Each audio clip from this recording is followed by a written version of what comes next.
You could smell the fish frying from half a block away. Whiting, mostly, or catfish if the kitchen had a good supplier. That was how you found a juke joint after midnight. Not by a sign on the door, because there usually was none, but by the grease smoke curling through the screen and somebody turning fillets in a cast iron skillet at 2 in the morning. A plate cost almost nothing. It fed the guitar player between sets, the woman who had been on her feet since dawn, the man who was not going home yet. Number 8 on this list kept people fed on pocket change. Number 14 started arguments at every table. And number 1 is the dish that turned a one-room building into a place people drove an hour to reach. Hit subscribe because this is the history no cookbook ever covered. Here are 25 dishes juke joint kitchens served after midnight. Number 25, pickled eggs. A glass jar sat on the counter of nearly every juke joint in the South, filled with eggs floating in brine, tinted pink from beet juice or cloudy with vinegar and chili flakes. Nobody ordered them. You just reached in, pulled one out, and dropped your coins on the bar. They cost almost nothing to make. A dozen eggs, a cup of vinegar, salt, and whatever spice the cook had on hand. By midnight, half the jar was gone. By 2 in the morning, somebody was arguing over the last one. They were salty, firm, and cold, and they cut through the heat of whiskey and smoked away nothing else on the counter could. No plate, no fork, no fuss, just a hand, an egg, and some loose change. Number 24, cracklings, cut from the skin and fat of a freshly butchered hog, fried in their own rendered lard until they puffed and turned the color of dark honey. The best ones still had a thin layer of meat clinging to the underside. A juke joint cook who could turn out good cracklings never had to advertise. The smell alone pulled people off the road. They came out of the oil scalding hot, dusted with salt and cayenne, and went straight into a brown paper bag that turned translucent within minutes. You ate them standing up, burning your fingers, tearing them apart with your teeth. The cuts came from parts of the hog that butcher shops could barely give away, which made them one of the cheapest things a kitchen could offer. Number 23, fried bologna sandwich. Take a thick slice of bologna, score the edges so it does not curl, and fry it in a cast iron skillet until the outside blisters and the edges go crisp. Put it on white bread with yellow mustard and a slice of raw onion. That was every step. In a juke joint kitchen, the bologna came from the same block that fed the cook's children during the week. At 1 in the morning, when the crowd was hungry and nobody wanted to wait, a fried bologna sandwich was ready in 3 minutes flat. Some cooks stacked 2 slices, some added hot sauce, the bread soaked up the grease, and you ate it with one hand while the other held your drink. Nothing about it was complicated. That was the whole point. Number 22, pig feet. Slow cooked for hours in a pot with onion, garlic, vinegar, and bay leaves until the cartilage dissolved into the broth and the meat fell apart at the touch of a fork. In most juke joints, pig feet were the cheapest thing in the kitchen. The feet came from the part of the hog that mainstream stores refused to stock. Eating them required patience and a willingness to work around the bone. Nobody used a knife.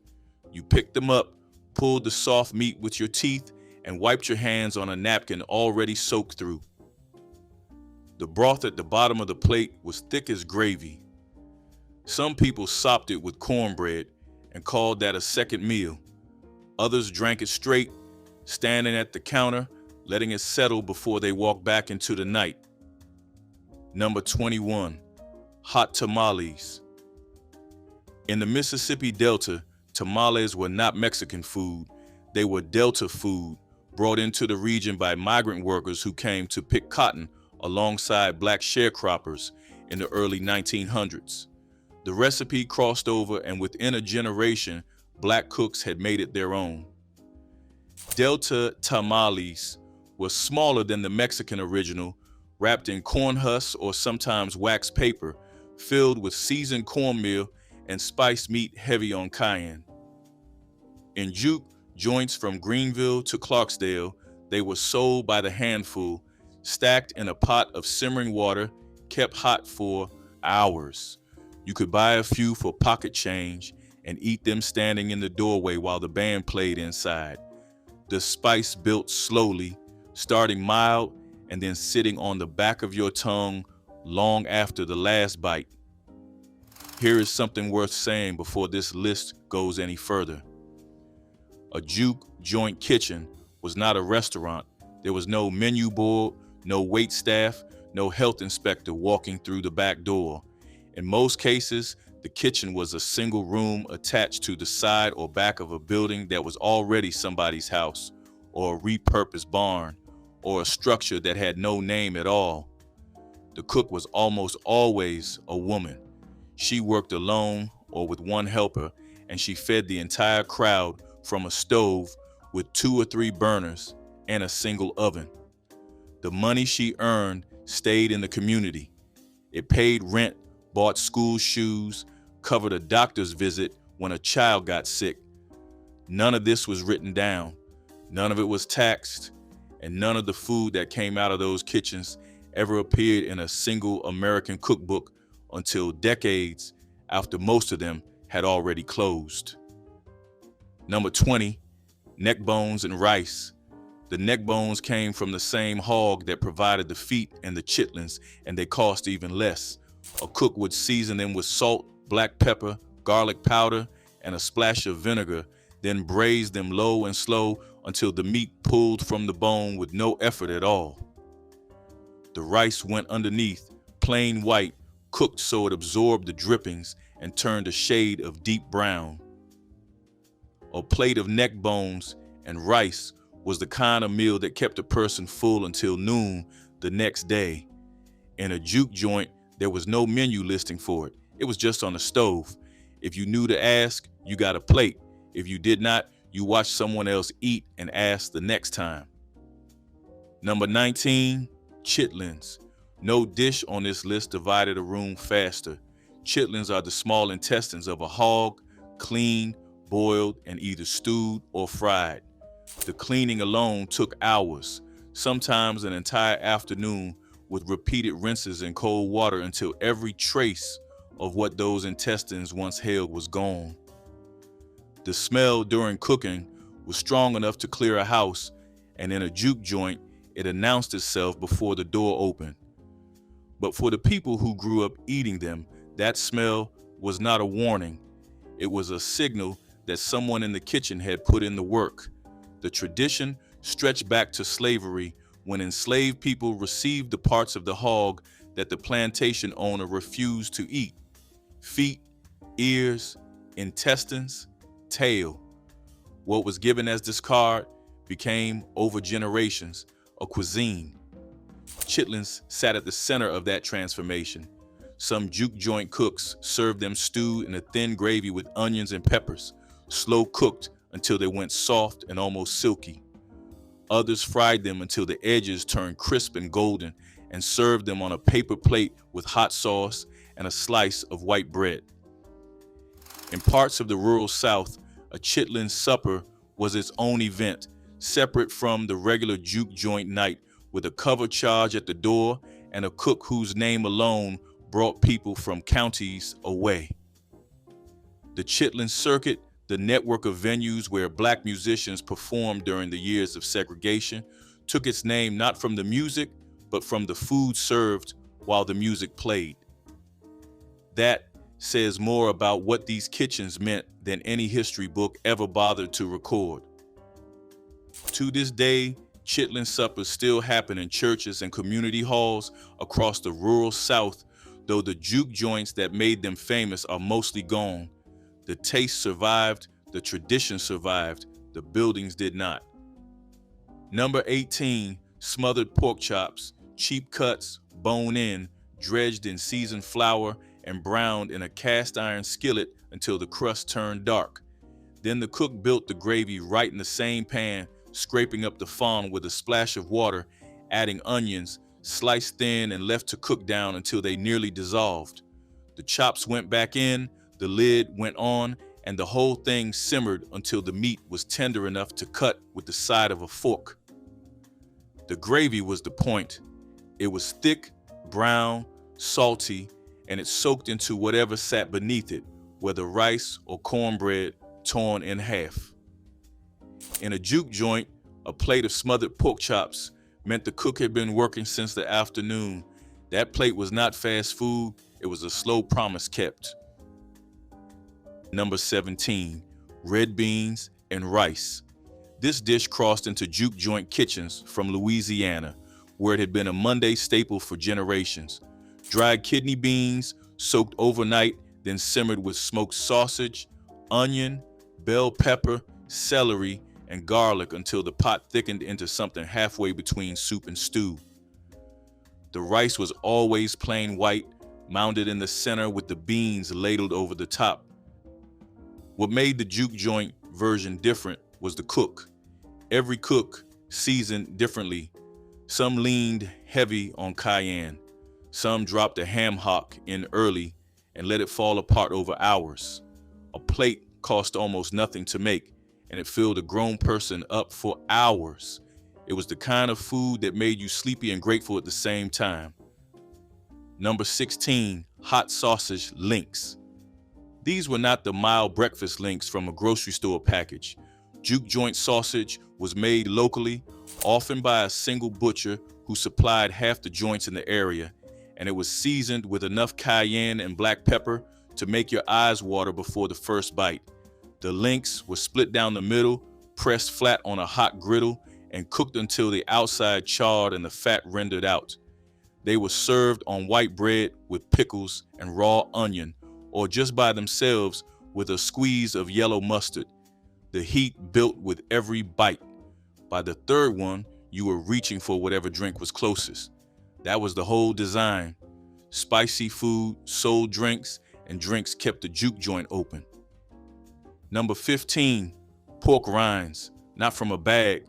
These were fried fresh, cut from the back fat of a hog, dropped into a deep pot of bubbling lard, and pulled out when they puffed into golden curls that shattered at the first bite. The inside was hollow, the outside barely held together, and they had to be eaten within minutes because they did not keep. Freshly fried pork rinds bore no resemblance to the packaged kind that sits on a store shelf for months. They were light, impossibly crisp, and still hot enough to leave a mark on your lip.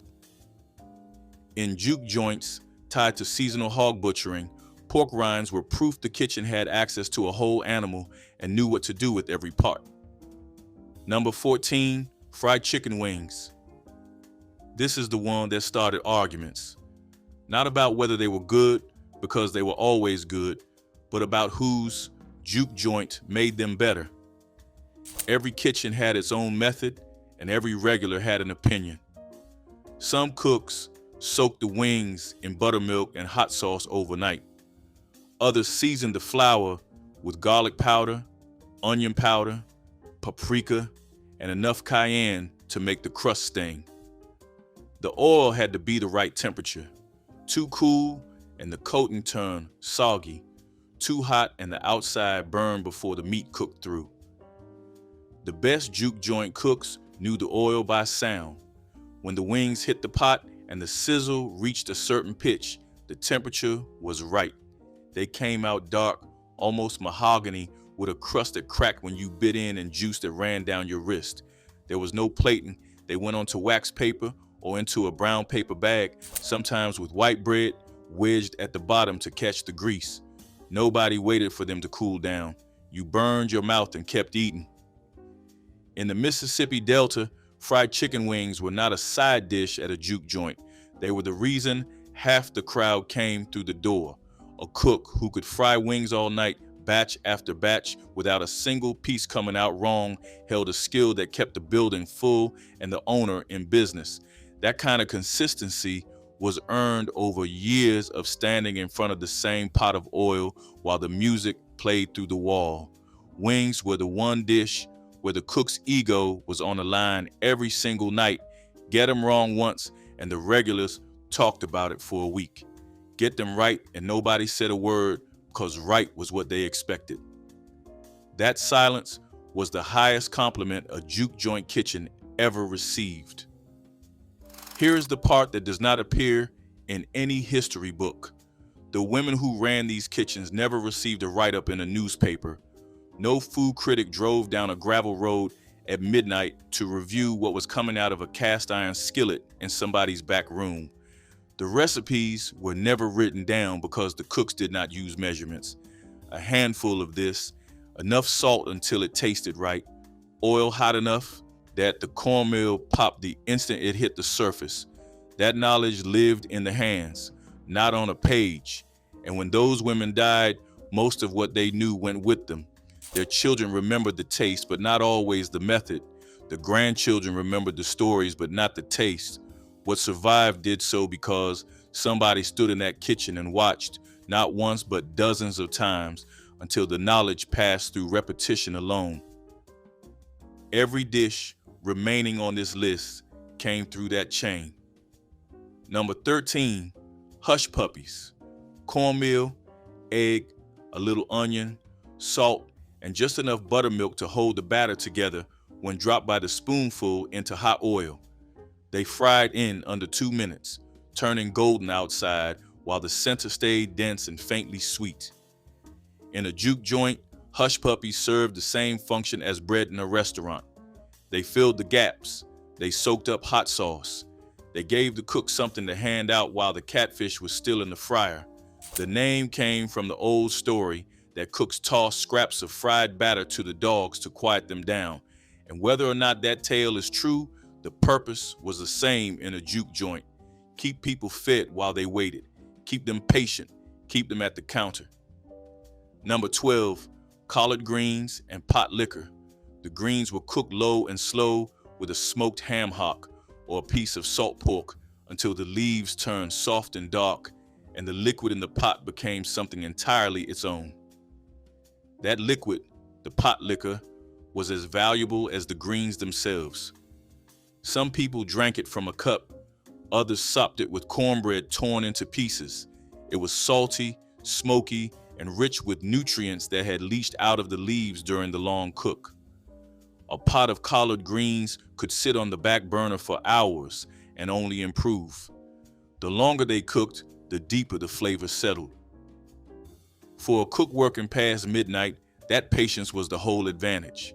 Start the greens in the afternoon, let them simmer through the evening, and by the time the late crowd rolled in, they were perfect without a single extra minute of effort.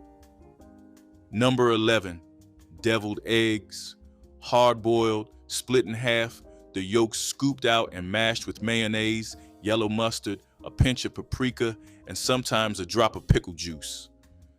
The filling went back into the whites, and the eggs sat on a plate behind the counter, ready to go. In a juke joint, deviled eggs were not a side dish. They were a gesture, something the cook put out to keep people coming back between songs. They needed no reheating, no utensils, no cleanup. A person could eat 2.5 minutes and get back to the dance floor. The paprika on top told the eye that somebody in this kitchen still cared about the small things, even at 2 a.m, even when nobody would have noticed if she skipped it. Number 10, potato salad. In a juke joint, the potato salad was never cold. It sat at room temperature, which in a Mississippi kitchen in July meant barely below body heat. The potatoes were boiled until they gave way at the edges, but still held shape, then folded with mayonnaise, mustard, chopped boiled egg, sweet pickle relish, and enough salt to stand up next to heavily seasoned meat. Every cook had a version, and every version was the only correct one. Some added celery, some refused, some dusted paprika across the top. Some called that foolishness. The one thing every cook agreed on was that the potato salad went on the plate next to the meat, never separate and never optional. A plate without it was incomplete, and everybody knew it. Number 9, cornbread. not the sweet, cakey kind made with sugar and white flour. Juke joint cornbread was nothing but cornmeal, salt, lard, or bacon grease, buttermilk, and maybe an egg, baked in a cast iron skillet, greased and heated until the pan smoked. The batter went in with a hiss, and the crust that formed on the bottom was almost as dark as the iron itself. It came out in wedges, heavy, dense, and tasting like the pan it was baked in. Cornbread was not a dish in a juke joint. It was currency. It went with the greens, the neck bones, the chitlins, the beans.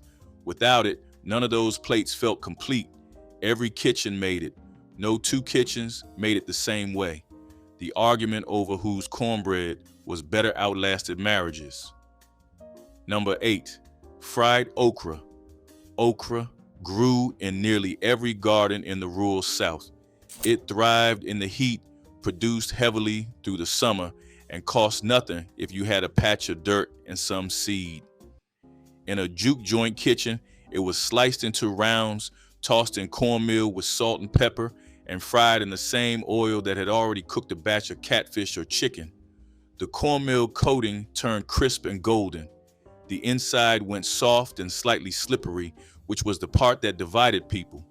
But for a cook working on almost no budget, fried okra stretched a meal without costing a cent beyond what the garden already gave. A pile of fried okra next to a piece of fish turned a small portion into something that looked and felt like a full supper. The cheapest move in the kitchen, and it worked every single night. Number 7, gumbo. This was the dish that separated a juke joint from a fried fish stand. Making gumbo required time, skill, and a cook who understood the rule. Flour and fat stirred in a heavy pot over low heat for 30 minutes or more until it turned the color of dark chocolate. Rush it and it burned. Walk away and it burned. The roux demanded attention that a busy kitchen could barely spare, and that was precisely why the joints that served gumbo carried a reputation the ones frying fish alone could never touch. After the roux, the cook added onion, celery, and bell pepper, then broth, then whatever protein the budget allowed. In Louisiana juke joints, that meant shrimp, crab, and andouille sausage.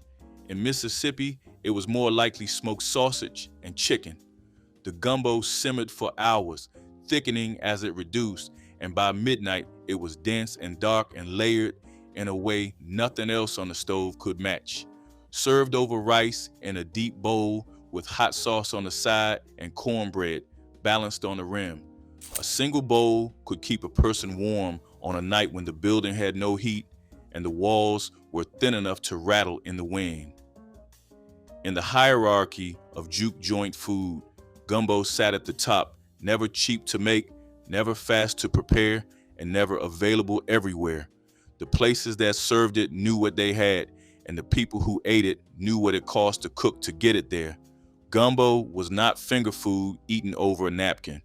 It was a bowl you sat down with, and in a building where most people were standing or dancing, sitting down with a bowl of gumbo was its own kind of ceremony.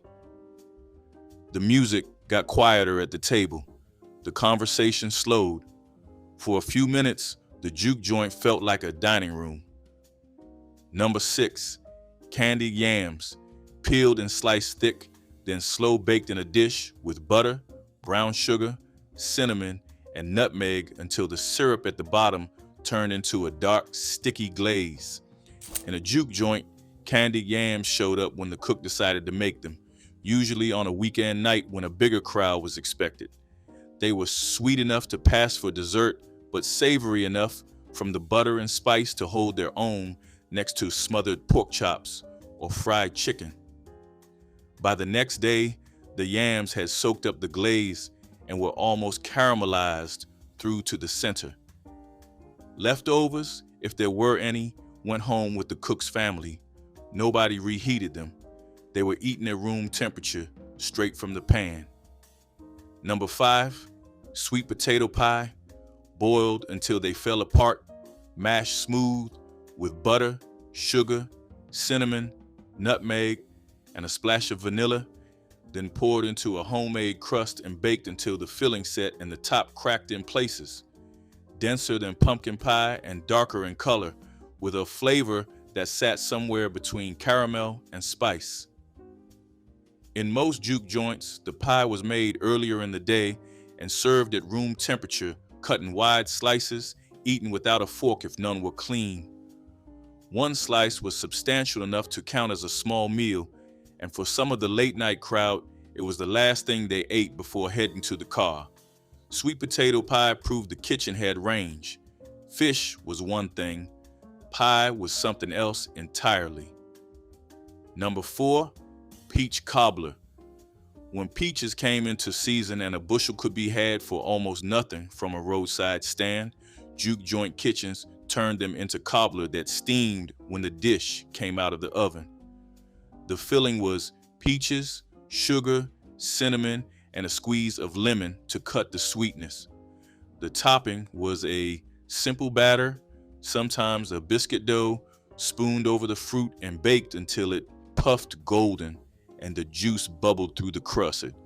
Served warm, always warm, in a shallow bowl. Out of season, canned peaches took over, and nobody apologized because the cobbler was still better than anything from a store. The crust was the test. Too heavy, and the cobbler felt like labor. Light, and it felt like a gift somebody handed you at the end of a long night. Number 3, fried whiting. Whiting was the fish of necessity, cheaper than catfish, thinner, quicker to fry, which meant a cook could turn out plates faster when the kitchen backed up. The fillets were dredged in seasoned cornmeal, dropped into hot oil, and pulled out in under 3 minutes. The coating was thin and crisp, and the fish inside was mild enough to vanish under the hot sauce everyone poured on without asking. Whiting came on white bread, 2 fillets per plate with fries or coleslaw, depending on what was available. It was the meal that kept the Juke joint running on a slow Tuesday when the crowd was thin and the budget tighter. Not every joint served catfish every night, but nearly everyone had whiting, the backup plan that became the backbone. Number 2, banana pudding. Layers of vanilla wafers, sliced bananas, and custard made from scratch on the stovetop with milk, sugar, egg yolks, and a spoonful of vanilla.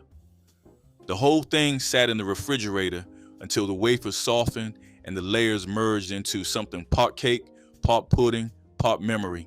Some cooks topped it with meringue and browned it under the broiler. Others spread whipped cream across the top and left it. In a Juke joint, banana pudding was the peace offering. After a long night of loud music, strong drinks, and bodies packed into a hot room, a spoonful of cold banana pudding brought the temperature down in every sense. It was the quietest dish in the kitchen and usually the first to run out.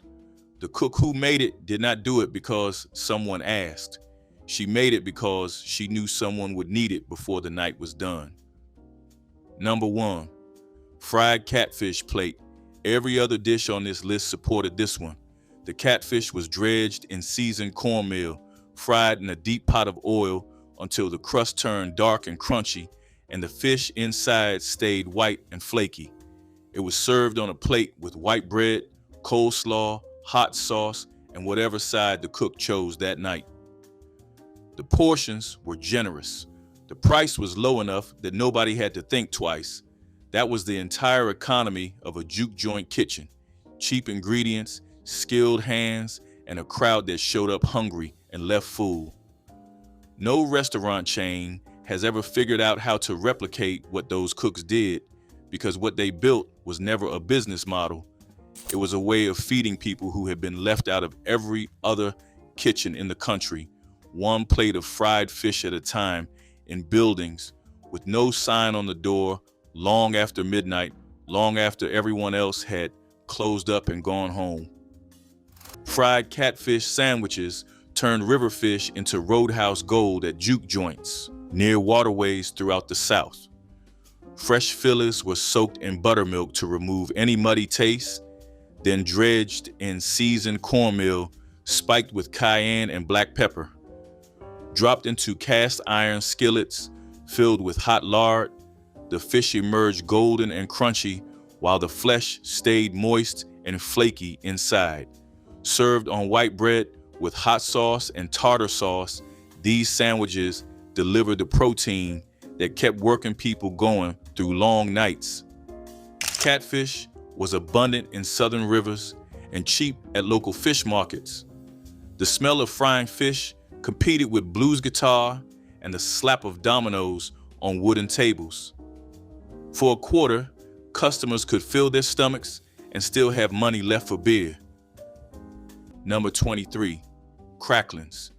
When a hog was rendered for lard, the solid pieces of skin and fat that refused to melt down were scooped out and fried a second time until they puffed up and turned into something between a chip and a crouton. Those were cracklings.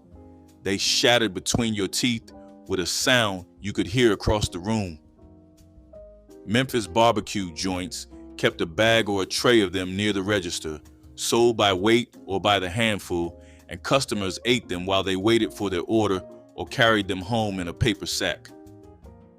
The salt content alone could stop a conversation, but the texture was what brought people back. That combination of crunch and richness that nothing else on the menu could deliver. Cracklings were not a side dish, they were a habit. Number 23, pinto beans. In a Delta Juke joint, pinto beans were Monday food and Saturday food and every day in between. A 2-pound bag cost pennies. The cook soaked them overnight, added whatever smoked meat was left from the week, salt, black pepper, and onion cut in half, and let the pot work for hours. There was no recipe. The beans were done when the cook said they were done. Served over rice with a square of cornbread on the side, a plate could feed a man through a night of dancing. Most joints charged 50 cents, sometimes a quarter if you were a regular. The taste changed every time because the meat was never the same twice. Fried gizzards were the overlooked treasure that Juke joint regulars ordered by the bag or plate. These muscular organs from chickens were cleaned, boiled until tender, then dredged in seasoned flour and fried until the coating shattered with each bite. The texture inside was dense and meaty, unlike any other part of the bird, requiring serious chewing that made the eating last. Served in paper-lined baskets with hot sauce for dipping, gizzards cost almost nothing since they were considered offal that most Americans ignored. But African-American cooks knew gizzards delivered more flavor per penny than almost any other protein. Regulars would order them by the basket, picking at pieces while playing cards or watching others dance. This was soul food at its most practical. Number 22, smoked sausage links. Long ropes of sausage came in from local meat markets, seasoned with red pepper, sage, and enough garlic to announce themselves from across the parking lot. A pitmaster coiled them on the lower rack and smoked them slow until the casing tightened and the fat inside rendered down to a slick that dripped onto the coals and flared. Sliced on the diagonal and served on white bread with pickles and raw onion, a smoked sausage sandwich was the order that moved fastest at the window. The links were the bridge between the pork shoulder crowd and the people who wanted something they could hold in one hand and eat walking back to their car. You could smell them before you reached the counter, and you could taste the garlic for the rest of the afternoon. Number 22, fried dill pickles. The origin story has been claimed by a dozen places, but the oldest credible account points to the Hollywood Cafe in Robinsonville, Tunica County, where the kitchen started battering and frying dill pickle slices in 1969. The idea was simple enough that it spread through every roadhouse and juke joint within 100 miles inside a decade. You slice the pickles thin, dredge them in seasoned flour, sometimes cornmeal, and drop them into the fryer beside whatever fish was going that night. The acid of the pickle cut through the heaviness of everything else on the plate. That was the trick. In a kitchen built around lard and salt, the fried pickle was the only thing with bite. They cost almost nothing to make, and the cook lost nothing if they did not sell. Crackling bread appeared on juke joint tables as the perfect companion to plates of greens and beans. Made from cornmeal batter studded with crispy pork cracklings, this bread carried smoky, salty richness in every bite. The cracklings were rendered from pork skin and fat until golden and crunchy, then folded into the batter before baking in cast iron. The result was bread with pockets of porky crunch that complemented the earthy sweetness of stone-ground cornmeal. Sold by the slice or square, crackling bread was cheap to make but rich enough to satisfy hunger on its own. The cracklings came from the same hogs that provided every other cut, ensuring nothing was wasted. This bread carried memories of country kitchens and family gatherings. Number 24, smoked chicken wings. A pitmaster rubbed the wings in the same cayenne and garlic mix he used on everything else, spread them across the top rack where the heat ran thinnest, and left them for a couple of hours until the skin pulled tight and turned the color of old pennies. They came out small, smoky, and dry enough to eat with one hand. Wings were the cheapest cut a joint could buy, and they sold for less than $1, which made them the order teenagers could afford, and grown men ate by the half dozen while waiting on their rib plate. Nobody put sauce on them at the counter. The smoke and the rub carried the flavor, and the bone went clean in 2 bites. A plate of wings was not a main course. It was the thing you ate while you decided what the main course would be. Number 25, fried buffalo fish. In the Delta, the buffalo was never the animal on the plains. It was a thick, bony fish pulled from the Yazoo River and the Oxbow Lakes that dotted the floodplain from Greenville to Vicksburg.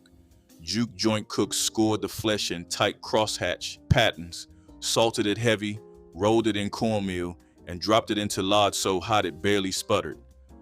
The scoring was the secret. It turned the tiny pin bones into something crisp enough to chew through. Nobody filleted a buffalo fish.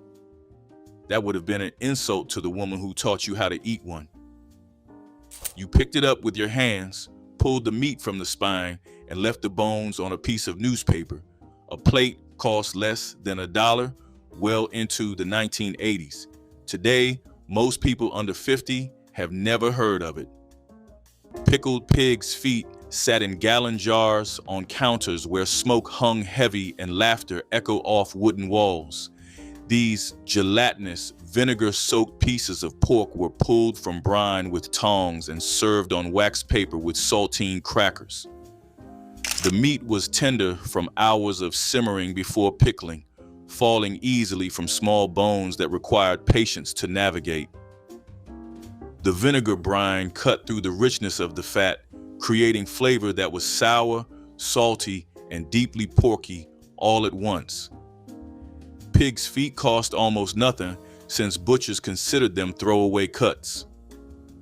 For African Americans who transformed every part of the hog into something delicious, pickled feet represented both economy and culinary tradition passed down through generations of resourceful cooks who wasted nothing. Number 21, mustard greens with potlikker.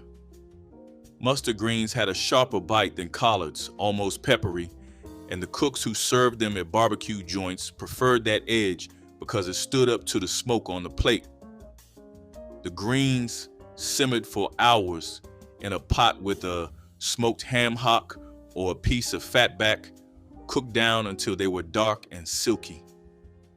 The liquid left behind, the potlikker, was served alongside in a small cup or ladled over cornbread.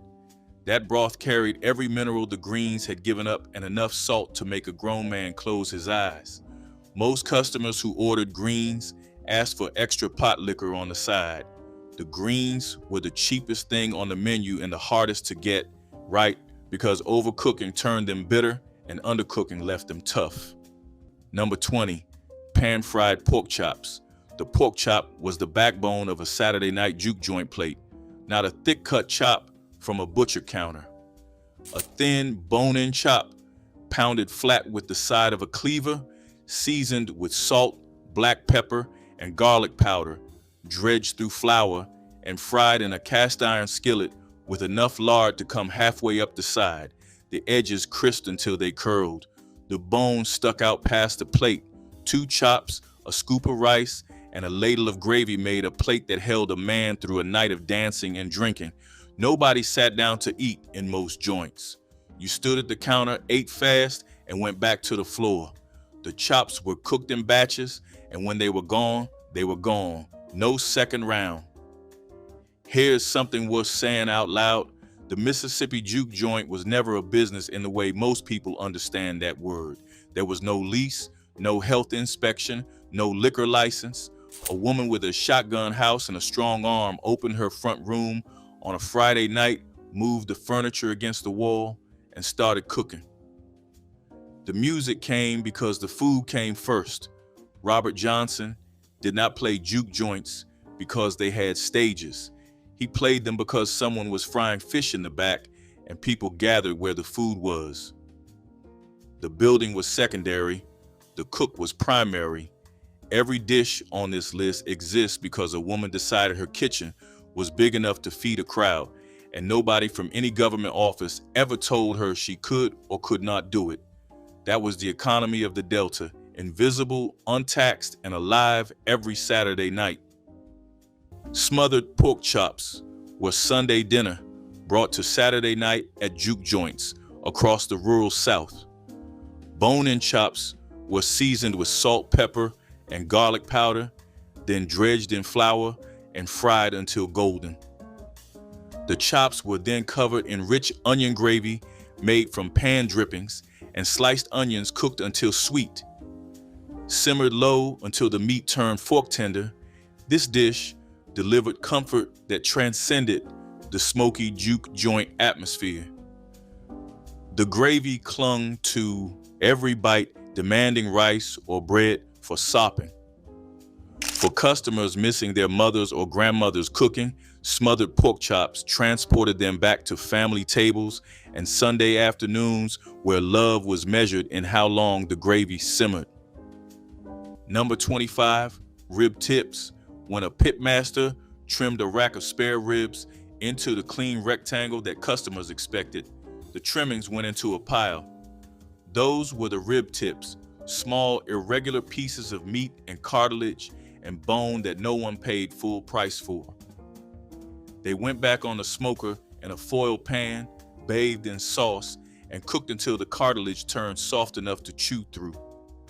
A plate of rib tips cost half as much as a full rack and delivered twice the smoke flavor per bite because the smaller pieces absorbed more of it.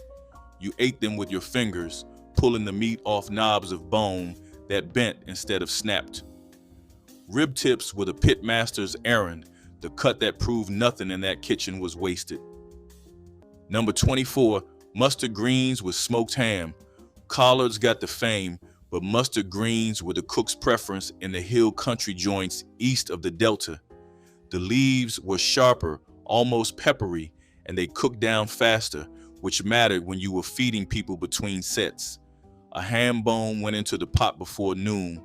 By the time the first guitar player showed up, the greens had gone soft and the potlikker was dark enough to drink from a cup. Some cooks added a splash of vinegar at the end. Others dropped in a dried chili pepper for heat. The greens came on a plate next to cornbread, and nobody asked for a fork. You folded the cornbread, scooped, and ate. Hot sausage sandwiches were the lifeblood of juke joint menus across the Delta and Deep South.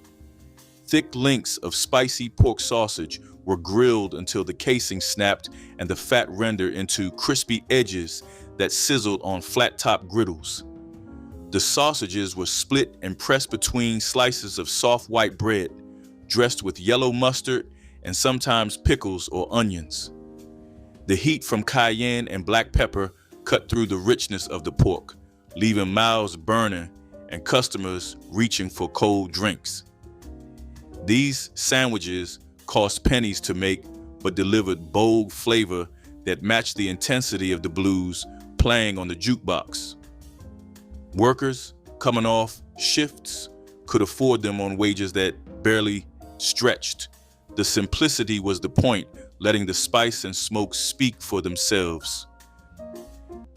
Number 20, slaw burger. A slaw burger was a hamburger patty on a bun with a pile of vinegar coleslaw pressed on top instead of lettuce and tomato. The patty was thin, cooked flat on a griddle until the edges crisped, and the slaw went on hot so the vinegar hit the grease and the whole thing steamed for a second before the top bun came down. It was not a barbecue item, it was a griddle item, and every joint that had a flat surface next to the smoker offered one. The slaw burger existed because not everybody who walked into a barbecue joint wanted barbecue. Some people wanted something fast, something cheap, something that took 2 minutes instead of 12 hours. The slaw burger was that meal. It fed the lunch crowd that could not wait. Number 21, white beans and rice. Great northern beans or navy beans simmered with a piece of salt pork until they turned creamy and started to fall apart. The rice was cooked separately, always long grain, and it went on the plate first. The beans went on top. A good juke joint cook made the beans thick enough that they did not run off the rice. Thin beans meant the cook was stretching. Thick beans meant she was generous. In the hill country joints around Holly Springs, the plate came with a raw onion sliced in rings on the side. You ate the onion with the beans, and nobody said a word about your breath. There was nowhere to go but home. Neck bones and rice-filled plates at juke joints where the music played late and budgets ran thin. These bony cuts from pigs were simmered for hours in seasoned water until the meat fell away and the collagen melted into silky gravy, served over mounds of white rice that soaked up every drop of rich porky broth. This dish stretched to feed crowds on budgets that left nothing for waste. The bones held pockets of succulent meat that required gnawing and sucking to fully enjoy. Juke joint cooks started these pots early, letting them bubble while preparing for evening crowds. Neck bones cost almost nothing at the butcher because most customers didn't want them. But black cooks knew time and patience could transform cheap ingredients into something extraordinary. 25 dishes from kitchens that never had a name on the building, every one of them made by somebody who learned by standing at the stove and watching. If your family kept one of these recipes alive, if there is a dish that passed from your grandmother's hands to yours, name it in the comments. Name the dish and name the person who taught you. And if you have never tried any of these, pick one this week. Start with the cornbread, start with the greens, start anywhere. The kitchen does not care where you began, as long as you begin